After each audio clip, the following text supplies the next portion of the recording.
Danny doing an excellent job writing about each of these Seahawks position groups. Danny, you wrote about the defensive line over the weekend. You know what I found curious is I don't know if there's another position group on this Seahawks roster that has more uncertainty of how it will all shake itself out, yet at the same time, is there a position group more pivotal to this team realizing their dreams? When last season ended, the two biggest questions facing this team: one, pass rush; two, run defense.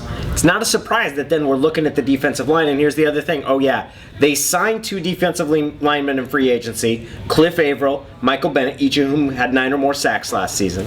And then you drafted two defensive linemen, third rounder on Jordan Hill, and then a 5th round pick on Jesse Williams, who the 5th round status is really because of long-term concerns about his health. He might have as big an impact as a rookie of anybody this year, but when you look at not just who's going to make the 53-man roster, who are going to be the playing rotations, who's going to be the nickel, how many reps are these guys going to get in different games, it's a huge uncertainty. And I would say how that sorts itself out and how that group plays probably determines the trajectory of this team. You remember after the season, I think we even had you on as a guest, and we talked about, or you doing the afternoon show, and we talked to you about the defensive line and whether or not they needed to make moves. Remember that conversation? Whether they could just stand pat and be good enough. Clearly, the organization said no. But what you just said, we're stopping the run, the pass rush, and generating all that, clearly they said no with the additions they made. The real question becomes just what is their ceiling?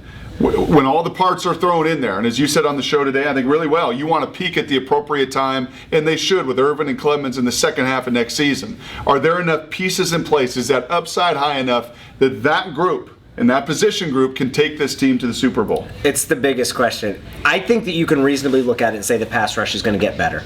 Their third down defense, because of that, is going to get better. You have Cliff Averill, who will start the season at Leo. It's a guy that has 20 sacks over the past 2 seasons, was a franchise player for Detroit. He's going to be someone that's going to be an upgrade. Then you have Chris Clemens, who even if he's not ready to go when the season starts, you can expect him to start becoming more and more of a factor as the season progresses. And then Bruce Irvin, who's going to miss the first 4 games. So I think pass rush, we haven't even gotten into Jordan Hill and Michael Bennett coming from the inside. Pass rush, that question of it, I think you can expect that to get better. The biggest question in my mind is the run defense. And what we saw last year, now that Red Bryant's back and healthy, is that going to be improved? Because that's probably more of a leap of faith. And is Jesse Williams going to be enough to really anchor it? That's the bigger uncertainty in my mind. A dozen days to training camp. You ready to end every one of these little videos with Go Hawks?